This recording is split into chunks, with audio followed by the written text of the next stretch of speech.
जैसे कि आप लोग को मालूम है कि हम 2020 का प्रीवियस ईयर क्वेश्चन क्लास 12 का आर्ट्स का इतिहास से लेके चला रहे हैं, है ना, जिसमें लघु उत्तरीय प्रश्न को बताया जा रहा है। तो अभी तक आप लोग 15 प्रश्न को उत्तर पार्ट 1 में देख चुके थे, आज से जो 15 है वो पार्ट 2 में देखिए, है ना। तो आइए बिना देर के हुए आगे बढ़ते हैं। तो पहला क्वेश्चन है, मगध साम्राज्य के उत्थान के 2 कारण बताए। मगध साम्राज्य, है ना, अंकुतर निकाय में 16 जनपदों की चर्चा है, उसमें सबसे शक्तिशाली कोई साम्राज्य था तो वह था मगध साम्राज्य, है ना। अब मगध साम्राज्य की राजधानी कहाँ थी? पाटलिपुत्रा, जिसे आज पटना के नाम से भी जाना जाता है। तो इसका उत्थान क्यों हुआ? ये सबसे बड़ा, है ना, अखंड भारत का निर्माण हो गया था मगध से ही। पूरा भारत को मगध कहा जाता था उसमें, मतलब मगध का ही कब्जा हो गया था पूरा भारत में, अफगानिस्तान तक, पाकिस्तान तक, इधर नेपाल तक, है ना, मतलब अखंड भारत जिसको कह सकते हैं। इसी के शासनकाल में मगध में हुआ था। तो इसका विस्तार का प्रमुख कारण क्या था?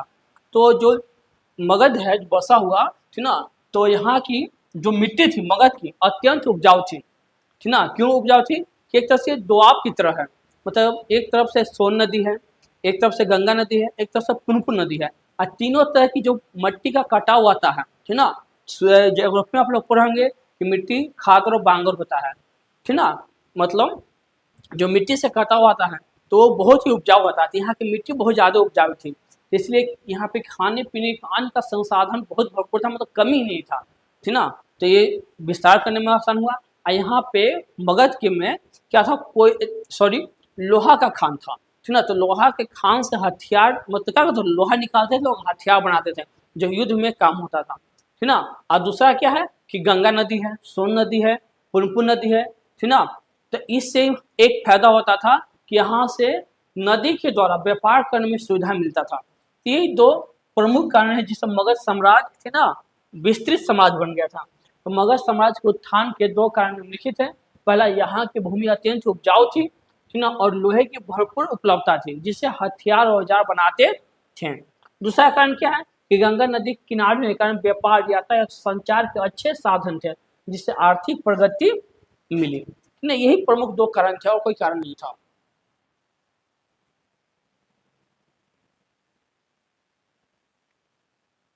कलिंग युद्ध इतिहास का ऐसा खूंखार युद्ध थी ना जहां लाश से बिछे हुए थे, थी ना, सिर्फ लाश ही लाश दिखाया था, मतलब जहां शोक पैर रखते थे वहां खून ही खून था, थी ना। तो उनका जो हृदय था क्या हो गया, परिवर्तित हो गया था। तो क्या लिखा हुआ है कि कलिंग युद्ध 261 ईसा पूर्व में लगभग 1.5 लाख लोग मारे गए थे, ना। कितना लोग? 1.5 लाख लोग मारे गए थे। यह देखकर अशोक को गहरा दुख हुआ और उन्होंने हिंसा का क्या कर दिया? त्याग कर दिया। अब बौद्ध धर्म अपना लिए। कौन सा धर्म अपना लिए? बौद्ध धर्म, है ना।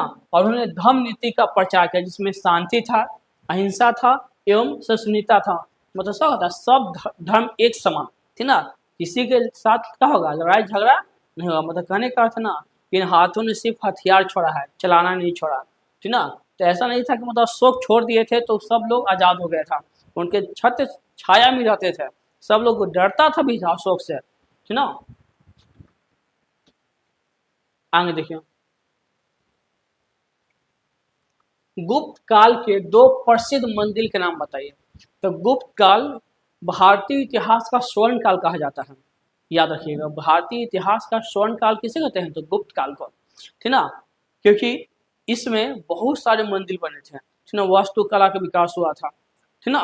तो 2 का उदाहरण पूछा है, तो गुप्त काल के 2 प्रसिद्ध मंदिर कौन है? दशावतार मंदिर, ये कहाँ पड़ता है? उत्तर प्रदेश के देवगढ़ जिला में, है ना, जो विष्णु भगवान को समर्पित है। मतलब दशावतार मंदिर में जो 10 अवतार हुआ है, तो दशावतार मंदिर में, है ना, विष्णु भगवान के समर्पित है। मतलब विष्णु भगवान के 200 अवतार को दिखाया गया है, ठीक है। कलयुग में जो अवतार लेने वाला कौन सा है?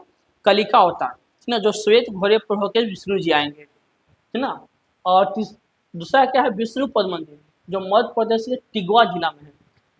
इन मंदिरों में गुप्तकालीन कला, मूर्ति कला, स्थापत्य कला का सुंदर उदाहरण पेश किया गया है। अगला है, गांधी जी के जीवन में निम्नलिखित 4 वर्षों का महत्व बताइए। मतलब गांधी जी बहुत सारे काम किए थे, ठीक ना। तो 4 वर्ष का बताना है जो आपको अच्छा लगे, नहीं कि हम जो लिखे वही होगा आंसर, दूसरा कुछ भी हो सकता है। तो पहला हम लिखे 1915। तो 1915 क्या था, तो गांधी जी साउथ अफ्रीका से भारत आए थे 9 जनवरी को, इसलिए इस दिन प्रवासी दिवस भी हम लोग मनाते हैं। दूसरा क्या है 1920, तो इस क्या था, असहयोग आंदोलन की शुरुआत हुआ था। कौन सा आंदोलन, असहयोग, ये प्रथम जन आंदोलन था गांधी जी द्वारा, है ना। यहाँ 1917 भी लिख सकते हैं, चंपारण बिहार से स्टार्ट हुआ था, चंपारण जिला से। उसके बाद 1930 कि क्या था, नमक सत्याग्रह, जो दांडी यात्रा से शुरू हुआ था, है ना। 1948, ठीक ना, 30 जनवरी को गांधी जी क्या कर दिया गया, हत्या कर दिया गया, ठीक ना। कौन किया था, नाथूराम गोड्स। 1942 भारत छोड़ो आंदोलन भी कह सकते हैं, जो 8 अगस्त शुरू हुआ था। 3 वर्षों ने गांधी जी के जीवन और स्वतंत्रता संग्राम की क्या किया है, दिशा तय किया था, ठीक ना। अगला क्या है, तो अगला है क्रिमिनल अवार्ड क्या था, ठीक ना। तो क्रिमिनल अवार्ड आया था 1932 में। कब आया था, 1932 में।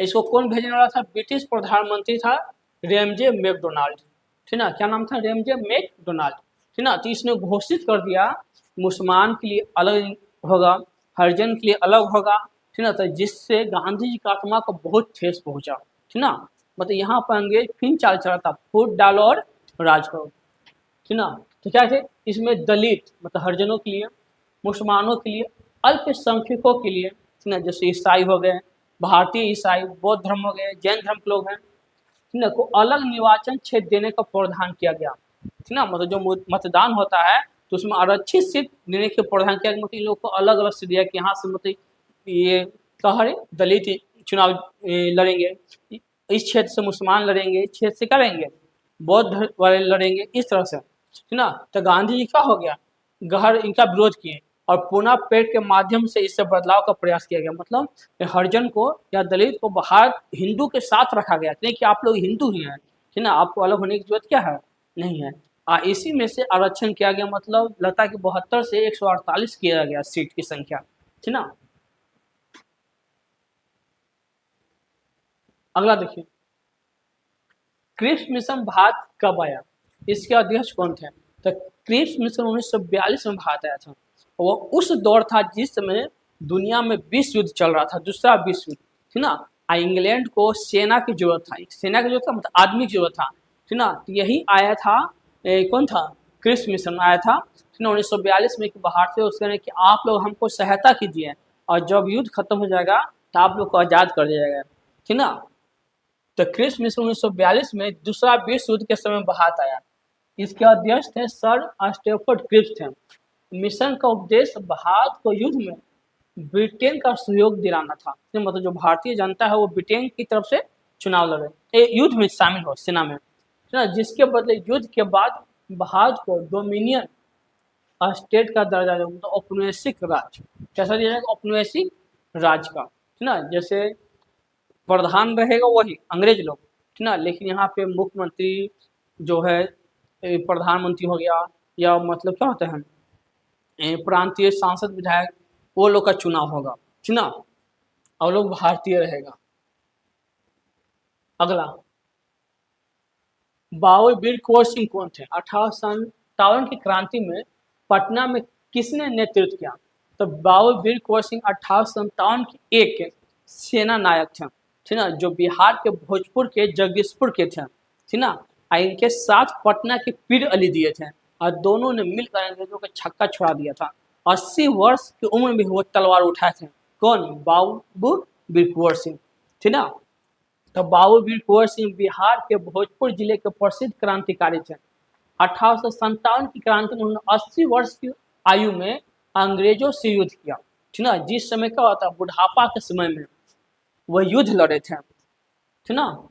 पटना में क्रांति का नेतृत्व कौन किए थे, पीर अली ने किए थे और दोनों ने अंग्रेजों के खिलाफ वीरतापूर्वक क्या किए, संघर्ष किए, ठीक ना। अगला देखिए, भारत की पहली रेलवे कब और किन दो स्टेशनों के बीच चली थी, ठीक ना। तो भारत में जो पहला रेल चला था 16 अप्रैल 1853 को चला था, अब मुंबई से थाने के बीच चला था, दोनों के बीच दूरी कितना था, 34 किलोमीटर, और जिससे भारत में व्यापार के लिए यातायात का सुविधा उपलब्ध हो गया, है ना। तो भारत की पहली रेल 16 अप्रैल 1853 को चली। यह ट्रेन मुंबई, जो स्थान है बोरी बंदर, है ना, से थाने के बीच कितना किलोमीटर, 34 किलोमीटर की दूरी तय करती थी। इस रेल की शुरुआत ने भारत में यातायात और व्यापार में क्या कर दिया, क्रांतिकारी परिवर्तन लाया, है ना, आने जाने में सुविधा होने लगा लोगों को। अब देखिए सर एडविन लुटियस कौन थे, है ना। तो एक क्या थे, सर एडविन लुटियस क्या थे, वास्तुकार थे। वास्तु मतलब है ना डिजाइन बनाने वाला, बिल्डिंग का डिजाइन बनाते थे, है ना। इन्होंने नई दिल्ली में क्या क्या किया, योजना बनाया, मतलब नई दिल्ली जो शहर बसाया गया था, नई दिल्ली को वास्तु का मतलब नई जो शहर है, शहर कैसा रहेगा, नक्शा बनाया नई दिल्ली का, है ना। कि जो शहर बसा है इसी तरह से बना, मतलब दिल्ली था और दिल्ली से हट के दिल्ली के बगल में ही क्या बनाया गया, नई दिल्ली, है ना। तो नई दिल्ली का क्या थे, वास्तुकार से डिजाइन किए, है ना, कि इसमें क्या क्या सुविधा रहेगा, कैसे कैसे घर बनेगा, इस तरह से। और निर्माण में महत्वपूर्ण भूमिका निभाई। उन्होंने क्या किया, राष्ट्रपति भवन भी बनाया, है ना, इंडिया गेट भी बनवाया, और अन्य सरकारी इमारत के क्या किए थे, डिजाइन तैयार किए थे। क्या डिजाइन, वास्तु का मतलब डिजाइन करना। वास्तुकला में भारतीय और यूरोपीय शैली का सुंदर मिश्रण दिखता है, जो बनाया है तो भारतीय कला भी मिलता है, यूरोपीय कला, मतलब दोनों को मिलाकर और डिजाइन बनाते थे, जो देखने में बहुत सुंदर लगता है। जैसे राष्ट्रपति भवन हो गया, इंडिया गेट हो गया, है ना। अब देखिए सिंधु घाटी सभ्यता के दो समकालीन सभ्यता के नाम बताना है। ठीक है, मिस्र की सभ्यता, ठीक ना। एक क्या है, मिस्र की सभ्यता जो कहाँ है, नील नदी पर। एक है मेसोपोटामिया की सभ्यता जो कहाँ है, ठीक ना, टाइग्रिस नदी पर। दो नदी है, ठीक ना, दो से। देखिए सिंधु घाटी सभ्यता कब से कब था, 25 ईस्वी पूर्व से ईसा पूर्व में था। दो प्रमुख समकालीन सभ्यता थी, पहला कुछ मिस्र की सभ्यता जो नील नदी के किनारे विकसित हुई, और दूसरा था मेसोपोटामिया की सभ्यता जो टाइग्रिस, ठीक ना, यूफ्रेटिस नदियों के किनारे बसी हुई है।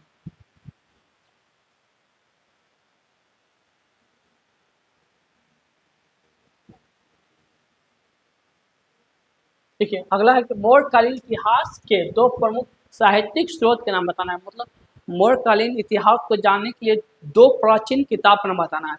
एक हम पढ़ सकते हैं इंडिका, कौन पढ़ सकते हैं, इंडिका जिसको मेगास्थनीज लिखे हैं।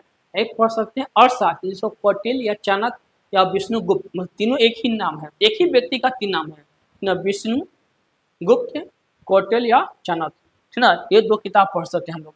तो मौर्यकालीन इतिहास के दो प्रमुख साहित्यिक स्रोत हैं, कौटिल्य का अर्थशास्त्र, ठीक ना, मतलब चाणक्य, गुरु चाणक्य का अर्थशास्त्र जो किताब है, तो जिसमें शासन, अर्थव्यवस्था और राजनीतिक के नियम वर्णित हैं।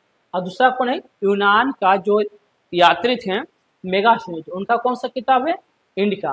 इसमें मौर्यकालीन समाज, मतलब समाज कितने भागों में बटा हुआ था, उसमें क्या क्या था, ठीक ना, वहाँ के प्रशासन और संस्कृति का विवरण मिलता है।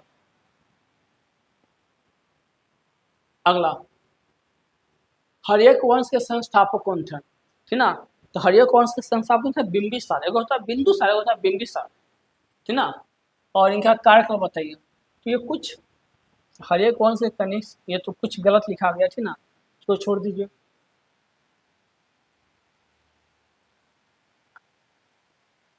अगला क्वेश्चन देखिए क्या लिखा हुआ है। अगला क्वेश्चन भाई लिखा हुआ है, ठीक ना, कि उत्तर भारत में भक्ति आंदोलन आरंभ किसने किया था। तो उत्तर भारत में जो भक्ति आंदोलन स्टार्ट करने वाले थे तो रामानंद थे। कौन थे, रामानंद, ठीक ना। और उनका परिचय दीजिए। तो इनका 24 या मतलब भक्त क्या थे, इनका शिष्य थे, और अलग अलग इन 12 लगता है कि ना अलग अलग जाति से थे। मतलब कोई राजपूत थे, कोई क्या थे, ये हजाम थे, कोई रैदास थे, जैसे रैदास मतलब चमार कास्ट थे ना, अलग अलग कास्ट बनाए थे। और ये भेदभाव नहीं मानते थे। जुलाहा कबीर दास थे, जुलाहा भी थे, इस तरह से। तो उत्तर भारत में भक्ति आंदोलन का आरंभ संत रामानंद ने किया था। वे 14वीं शताब्दी में काशी में रहते थे, क्या रहते थे, काशी में, और राम भक्त का प्रचार किए थे, ठीक ना, राम राम जपने के लिए बोले थे। मतलब पूजा पाठ पे ज्यादा जोर नहीं देना है, दिखावा नहीं करना है, सिर्फ जहाँ है अपना काम करते हैं, भगवान को नाम याद कीजिए। उन्होंने भक्ति को लोक भाषा में लोगों तक पहुंचाया और जाति पाति के भेदभाव का विरोध किया। लिखा हुआ ना, जाति पाति का विरोध, मतलब हर जाति से वो क्या किया, अपना शिष्य बनाए, ठीक ना, कि मतलब सब मनुष्य एक समान है। सबसे बड़ा धर्म क्या है, मनुष्यता, ठीक ना, मानव मानव का काम है। अगला देखें, खालसा पद की स्थापना किसने और कब की, ठीक ना, तो खालसा पद की स्थापना कौन किए थे, गुरु गोविंद सिंह, ठीक ना, कौन किए थे, गुरु गोविंद सिंह, जिनका जन्म बिहार के पटना में हुआ था, ठीक ना, इनका गुरुद्वारा भी है। ये 13 अप्रैल 1699 को बैसाखी के दिन आनंदपुर साहिब में की। इसका उपदेश सिखों को एकजुट करना था ना, और उन्हें धार्मिक और राजनीतिक दृष्टि का करना था, संगठित करना था। खालसा पद अनुशासन, साहस और बलिदान का प्रतीक है, ठीक ना। और देखिए सबसे ज्यादा मतलब दान पुण्य करने वाला समाज है तो सिख है। देखिएगा इनके मतलब जो लंगर चलता है, ठीक ना, हमेशा चलते रहता है, हजारों लोग डेली खाना खाते हैं, ठीक ना।